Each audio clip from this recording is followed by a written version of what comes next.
Hey guys, it is Nita from Nita's Fluid Woodworks, and today I'm going to be showing you guys how to encapsulate fresh flowers in this ring dish. Let's get to it.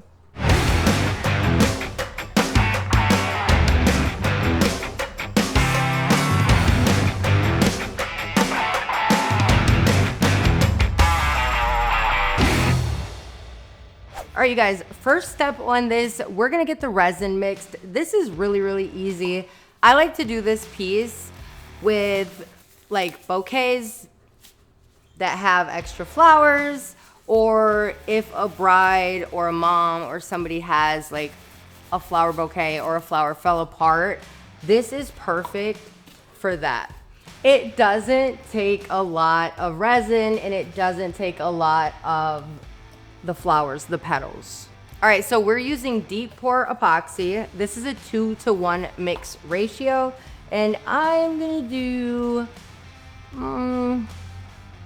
probably 120 mLs.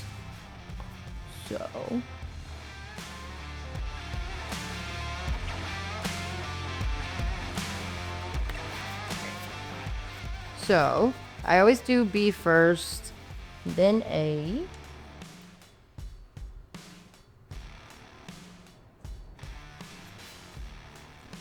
And because it is chilly in my shop, I'm going to be putting this in warm water so that way it mixes a little bit easier. The viscosity of this resin is low already, so it's easy to mix, but this just makes it a little bit easier. All right, so once you don't see any iridescent lines in your resin, then you're good to go. I do degas this in my vacuum chamber. I'm telling you now, I worked for 5 years without a vacuum chamber. I never degassed anything and I was just fine. I won't go without it now though, because the difference is night and day. So if it makes sense for you, do it. If it don't, you don't need it. All right. So you stick this in and you make sure your valves, this means open, this is shut. And then after that, you just turn this on and you have to babysit it because it will overflow. Running Nita's Fluid Woodworks is a bag of emotions. It makes me feel good. At the same time, sometimes I struggle with imposter syndrome, thinking like, well, what do I know? Because I'm self-taught, so I question myself a lot, like, am I doing this right? Which I know that I am after I see the results of the things that I'm doing, like, no, I work damn hard to get where I'm at. Like, it makes me feel accomplished. It makes me feel proud. Like, I get to be the woman that I want my kids seeing me be. Like, I get to be the woman that I would love for them to be one day. I get to display that, so it feels good. It's also exhausting and draining and stressful. And it's everything. All right, so when you're degassing, you really gotta babysit it. The reason being is because it will overflow. And like I was saying, you don't really have to use it, but I have found that when I'm encapsulating items such as flowers or candy or any of those things, and you don't degas the resin, Promise Epoxy is gonna give you clear results no matter what. But there can be bubbles stuck under pieces like petals and stuff like that, and they can't really find their way up and around. So doing this ensures that that's not gonna happen. All right, so we let that sit for a little bit, and as you open this valve, you're gonna do it super slow because I've opened it right up when I was first learning how to use this thing, and that is how it just splashed all over the lid and the sides, and it was just a bad do.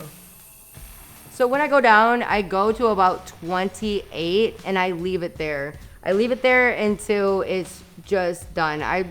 10 minutes, 12 minutes, and she's degassed. It really just depends on how hard you whip the resin and what kind of damage you did when you were mixing in the first place. So as you're doing it, like, you can't open this thing if you wanted to. You have to wait for the pressure to be back to its normal state. And once it does, then she comes right off, and you got some crystal clear resin. And we're going to pour our piece. All right, so when I'm doing this, what I do is I put a little bit of resin in just to be sure that there's no air bubbles in any of the petals, like the tips or the middle, because this is a ring holder. So to do that, I put a little bit of resin in there, and then I push out any of the bubbles that are trapped in any of the edges. So I do that. And you can see through this mold to see if there are any bubbles. So when you're pouring, the bubbles are going to be stuck to like the ends, and you want to be sure that those aren't there. So I'll fill it up about halfway, and then I'll go in with my floral pieces. This one, we're going to do these pretty little white flowers and these blue ones, because those just pop so nice.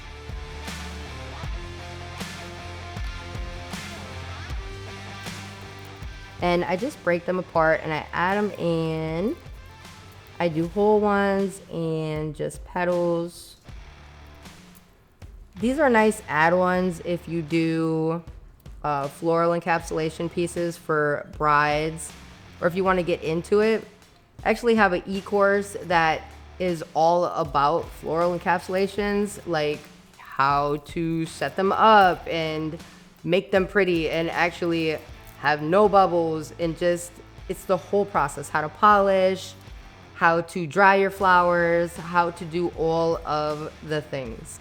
So once you get your petals in, put a little bit more resin, and then I grab a shish kebab stick and I push it down, and I get them down into the corners and the edges.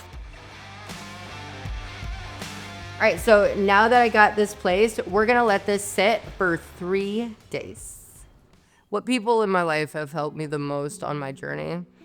Man, my sponsor, he helped me a lot in the beginning. My aunt and my grandma, so much. After them would be my kids, because my aunt and my granny are no longer here. It would be my kids. They give me a reason, like, for everything. And my girlfriend, like, she helps me more than she knows. Opening myself up has allowed me to let other people show up for me, which has always been really hard. All right, so after your piece has cured for about 3 days, I wait 3-4 days just to make sure that it's not gonna bend and flex as you're demolding it. Then you just kind of work it out. And this piece is super easy. It is done after this, and they are so pretty, and they're such a nice addition to any bridal preservation or funeral preservation or any kind of little keepsake that somebody would want for their collection. It's just so good to be able to capture those memories for people, even if their florals are destroyed or just old and falling apart. Like, this is the perfect addition. All right, guys, thanks for watching. If you are interested in learning how to preserve flowers in bigger things or other things, you can check out my floral encapsulation e-course. The e-course includes everything from drying flowers to snipping them and arranging them in a way that your eye just moves over the piece. It goes over polishing and anything that you would need to create quality pieces just like this one. You can check those out. Those are linked up down below, as well as all my socials and everything that I use to make this ring dish. Thanks for watching.